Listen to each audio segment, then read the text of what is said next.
नमस्कार दोस्तों, जाने कब कौन किसे मार दे, काफिर कह के शहर का शहर मुसलमान हुआ फिरता है। जलील हैदर लासारी का ये शेर है और इस शेर के साथ मैं अपनी बात शुरू करता हूं।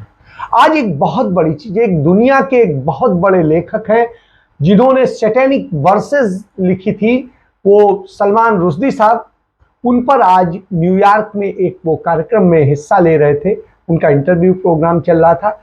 उसमें एक कट्टरपंथी मुसलमान ने उन पर हमला किया और उनका गला काट दिया।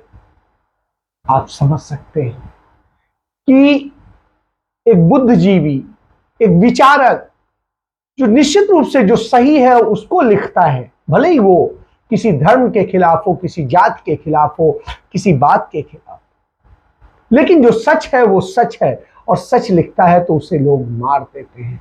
तो एक कट्टरपंथी ने उन्हें मार दिया और ईश्वर की कृपा से अभी वो बचे हुए हैं, हॉस्पिटल ले जाए गए हैं। ईश्वर चाहेगा, अल्लाह चाहेगा, गॉड चाहेगा तो वो शायद सुरक्षित हो, यह हम उम्मीद करते हैं।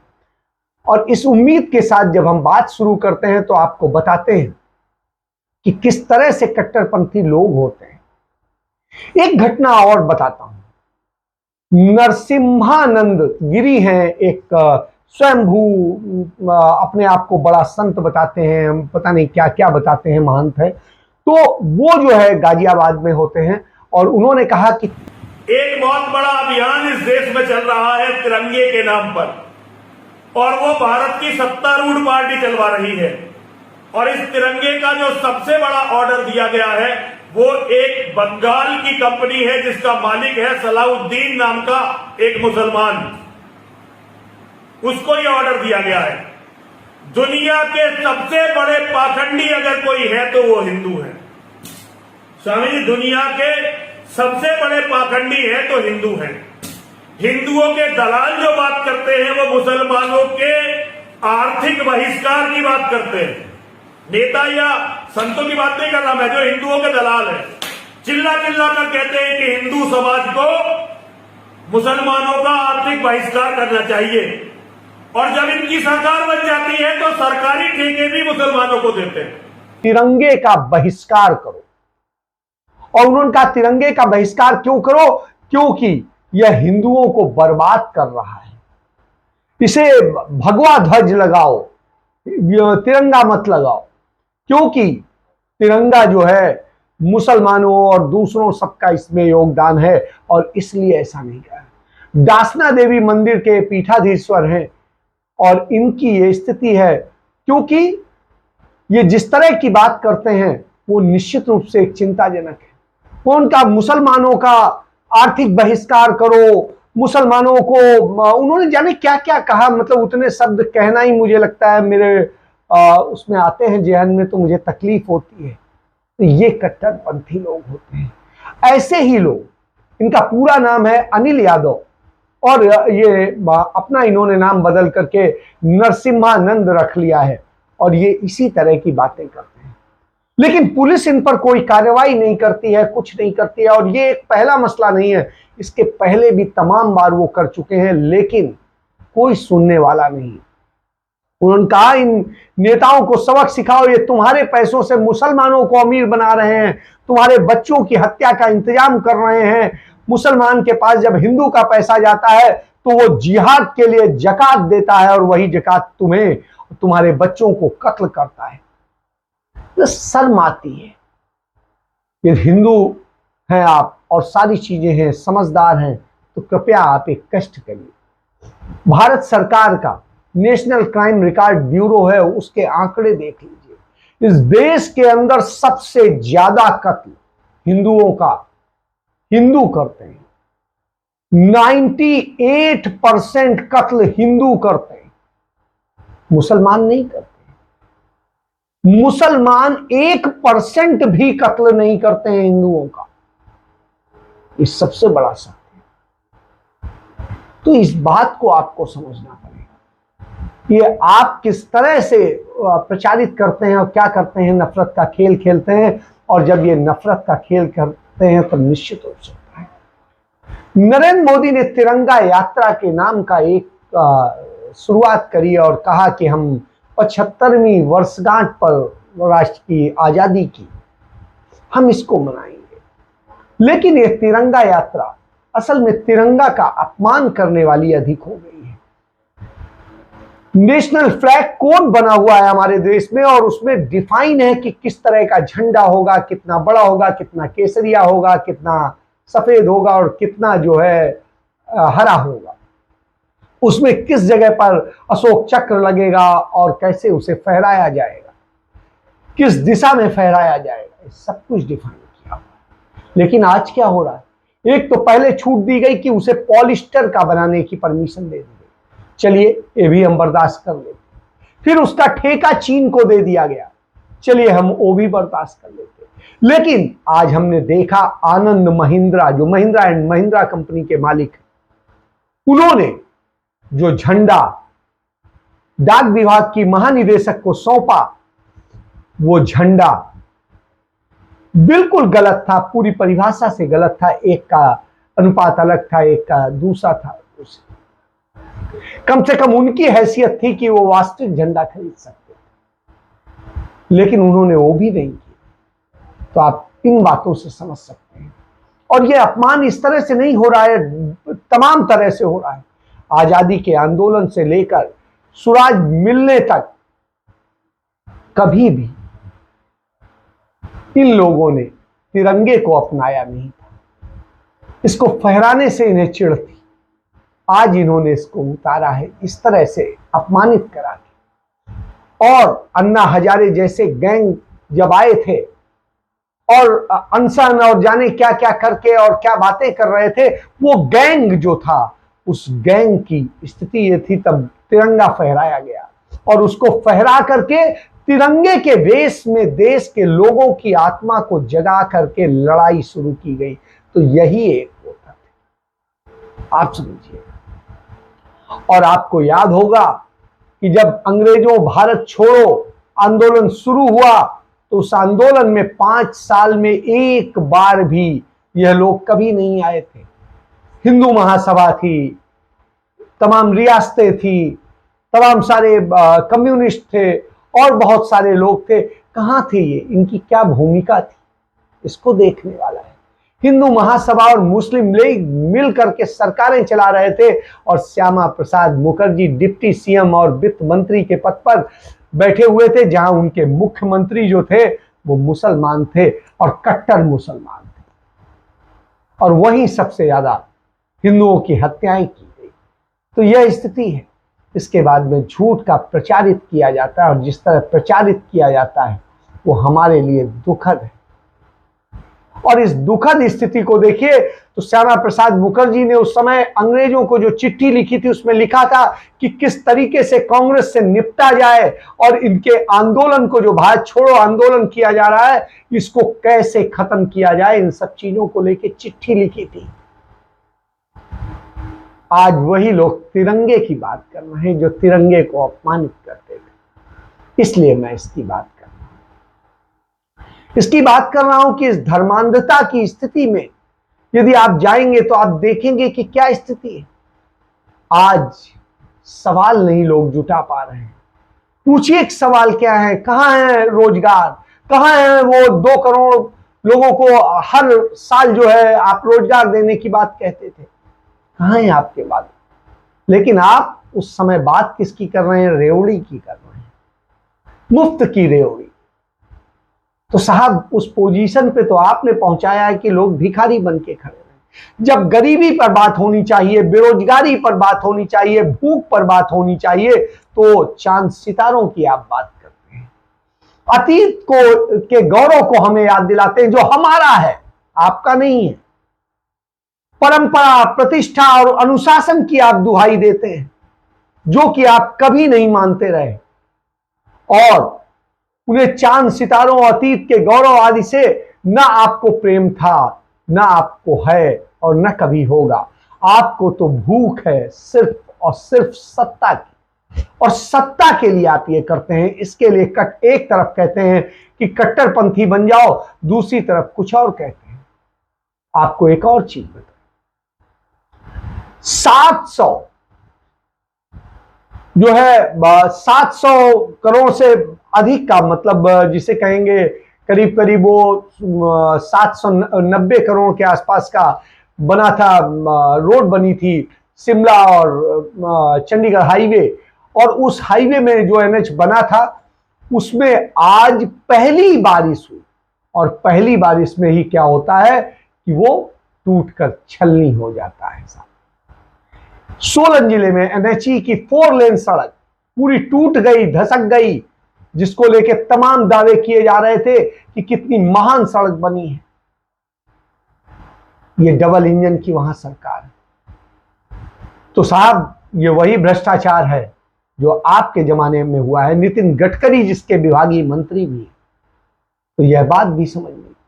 और यही नहीं, नितिन गडकरी के ही मंत्रिमंडल के उसमें आगरा मुंबई एक्सप्रेसवे जो बना है, हाईवे बना है, उस एनएच पर मध्य प्रदेश में डैम जो है दरकने की स्थिति में आ गया है और वो सड़क रोक दी गई है। वहां पर भी उसे चरमरा गई है और धसक गई है। आप देखिए, वो भी आपने बनाई, किसी और ने नहीं बनाई। तो जब ये स्थितियां हो तो सोचना पड़ता है कि आप कह क्या रहे हैं और कर क्या रहे हैं। तो जब इन स्थितियों की बात हो रही होती है तो आपसे यही पूछना पड़ता है कि आखिर आप क्या कर रहे हैं। आज हमने देखा कि किस तरीके से कट्टरपंथ किस तरीके से पत्रकारिता में घुस गया है, और उसका नतीजा यह हुआ कि आज दैनिक जागरण अखबार में प्रयागराज से शरद द्विवेदी नाम के जो वहां के संवाददाता ने एक खबर लिखी और उसमें लिखा, हिंदू राष्ट्र के संविधान का प्रारूप तैयार हो गया। अब आप समझिए, जिस संविधान की कसम खा करके आप सत्ता में बैठे हैं, सब कुछ बैठे हैं, आपके समय में यह अखबार छाप रहा है, उस अखबार पर मुकदमा भी नहीं हो रहा है। तो यह स्थिति उसमें यहां तक लिख गया है कि न्यायपालिका कैसी होगी, व्यवस्था कैसी होगी, सारी चीजें, उसका कवर पेज कैसा होगा, ये सारी चीजें। तो जब ये चीजें होती हैं तो निश्चित रूप से तकलीफ होती है कि आप आखिर देश को बनाना क्या चाहते हैं।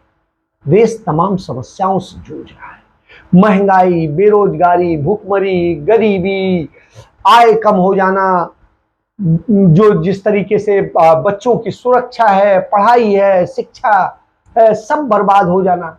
और जब यह स्थिति हो तो उस पर चर्चा होनी चाहिए, उस पर बहस होनी चाहिए। कांग्रेस पार्टी ने पिछले आपको याद होगा जो है 2 महीना पहले उन्होंने आजादी की गौरव यात्रा शुरू करी थी दांडी से, और दिल्ली तक आए थे, राजघाट तक। और उसके बाद में फिर दोबारा उन्होंने पूरे देश में धीरे धीरे तिरंगे के साथ में शुरू की, लेकिन कहीं शोर नहीं मचा। उनके हाथ में डंडा है, हमारे हाथ में डंडा है। मोदी शासन कैसा है, कैसा है। मोदी शासन कैसा है, मोदी शासन कैसा है। अग्निपथ एक ढांचा है, अग्निपथ एक ढांचा है, कहीं कुछ नहीं। लेकिन आपने उसे ऐसा शोर मचाया कि उसे कैसे हाईजैक किया जाए, कैसे उसको अपना बना लिया जाए। तो आप उनके पुरोधाओं को, उनके इतिहास को, सबको हाईजैक करने की कोशिश करते हैं, क्योंकि आपका इतिहास कलंकित। और इसके जरिए आप मुख्य मुद्दों से लोगों को भटका देना चाहते हैं। तो आप समझिए, भगवान की कृपा से अच्छी बारिश हो गई है, कुछ अनुकूल है, वैश्विक आर्थिक स्थितियों में कुछ सुधार हो रहा है, और इसका नतीजा है कि कुछ चीजों में सुधार हुआ है, जो महंगाई की दर है उसमें थोड़ा सा सुधार हुआ है। लेकिन बावजूद इसके खाद्य वस्तुओं में महंगाई अभी भी बुरी तरह से हावी। मध्यम वर्ग के लिए कि आमदनी घट गई है, उसके लोन जो है, जो उसने ले रखे हैं, उनके ब्याज बढ़ गए हैं, और स्थिति यह है कि वो कैसे निपटे इन सबसे, इसके लिए वो चिंतित है। और जब वो इसके लिए चिंतित हो तो किस तरीके से बाजार में अंधाधुंध तरीके से सरकार कर रही है, क्योंकि उसने खजाने को खाली कर दिया है। मोदी सरकार के यदि आप बजट को ही देख लें तो 44% बजट उधारी के पैसे से बना है, जिसको कर्ज लेकर के बनाया गया है। और उसमें भी अब जो बाकी बचा है उसमें 25% ब्याज चुकाने में खर्च हो जाएंगे, क्योंकि इतना ज्यादा कर्ज ले लिया है। 140 लाख करोड़ का कर्ज ले लिया है मोदी सरकार ने। और स्थिति ये कि अब 39.45 लाख करोड़ के बजट में 17.4 लाख करोड़ रुपया कर्ज का पैसा है, और उसमें ब्याज की यदि देखें तो अनुपात देखें तो 37%। अब इस भयंकर आर्थिक हालात में जब सरकार आय से ज्यादा खर्च कर रही हो, जनता रोजगार के लिए परेशान हो, बेरोजगारी बढ़ रही हो, महंगाई और तमाम संकट बढ़ रहे हो, गरीबी बढ़ रही हो, तो ऐसी स्थिति में कैसे निपटेंगे? केंद्र सरकार की जन कल्याणकारी योजनाओं पर जो खर्चा हो रहा है, उसके अलावा जो देनदारी है वो 23.2 लाख करोड़ की है। अब आप समझिए, हम श्रीलंका की दिशा में बड़ी तेजी से भाग रहे हैं। मैं बार बार आपको बताता हूं, इन सब से छुपाने के लिए क्या तरीका है? आप तिरंगा यात्रा निकाल लीजिए, आप अंधाधुंध खर्च कीजिए, कर्ज लीजिए, सब कुछ करिए और जनता पर बोझ डाल दीजिए। तो आप इसके लिए काम करते हैं, आप इसके लिए काम नहीं करते हैं कि आपको क्या करना है। आप जवाब नहीं देते हैं सवालों का। आपने वायदा किया था कि 2022 तक किसानों की आय दोगुनी कर देंगे, क्या हुआ? नहीं बोलेंगे। चीन को लाल आंख दिखाने की बात करते थे, आप नहीं बोलेंगे। 2022 तक सबको पक्का घर दे देंगे, लेकिन आज आप नहीं बोलते हैं। आप 2022 तक टैक्स से जुड़ी व्यवस्थाओं को आसान कर देंगे। जीएसटी आपने दिया, क्या हुआ? उस पर मौन है। रुपया गिरने से बचाने के लिए आप पूरी बात कहते थे कि उसके लिए पूरी योजना नहीं, और सरकार को, तत्कालीन सरकार को कोसते थे। आज क्या हुआ? आज आपकी स्थिति है, महंगाई दर को आप कम करने की बात करते थे कि 5% से ऊपर, 6% से ऊपर कभी नहीं हो पाएगी। आज आप क्या कहेंगे? और पेट्रोल, डीजल, गैस की महंगाई को कम करने की बात कहते थे, आज आपने क्या किया है? आप उस पर बात नहीं करेंगे। रसोई गैस सब्सिडी छोड़ने का आपने आग्रह किया था, और फिर भी कीमत जो है आपने कितनी बढ़ा दी। आप क्या कहेंगे? अच्छे दिन लाने के वायदे किए थे, आज क्या कहेंगे? तो आपके पास किसी चीज के लिए, देश नहीं बिकने दूंगा की बात करते थे, आज देश का क्या नहीं आपने बेच दिया है। जातिवाद और सांप्रदायिकता के माहौल को नहीं पनपने देंगे कहते थे, आज उस पर आप मौन साधे हुए हैं। सबसे ज्यादा आप ही के समय में हो रहा है। लोगों के खातों में काला धन ला करके पैसे 15 लाख से 20 लाख लाने की बात करते थे, आज उसका क्या हुआ? आप नहीं कुछ बोल पाएंगे। आप इंफ्रास्ट्रक्चर पर 100 लाख करोड़ खर्च करेंगे, आज आप उस पर नहीं बोल पाएंगे। आज आपके एक्सप्रेसवे टूट रहे हैं, डैम टूट रहे हैं, दूसरी चीजें टूट रहे हैं, आप उद्घाटन करके जाते हैं, टूट जाते हैं। क्या कहेंगे? भ्रष्टाचार के खिलाफ जंग छेड़ेंगे, लेकिन आज आपके पास कुछ नहीं है कहने को। जल जीवन मिशन में गांव को साफ सुथरा पानी पहुंचाएंगे, लेकिन क्या हुआ? बिन पानी सब सून वाली स्थिति है, नलों में पानी नहीं है।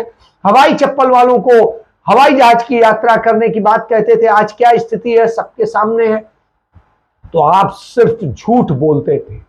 देश के लोगों को सहयोग देने की बात थी, मुसीबत के समय उनका हाथ पकड़ने की बात थी, और मुफ्त अनाज दे करके किस तरीके से क्या उनको मदद करने की बात थी, ना कि उन्हें भिखारी बनाने की बात थी।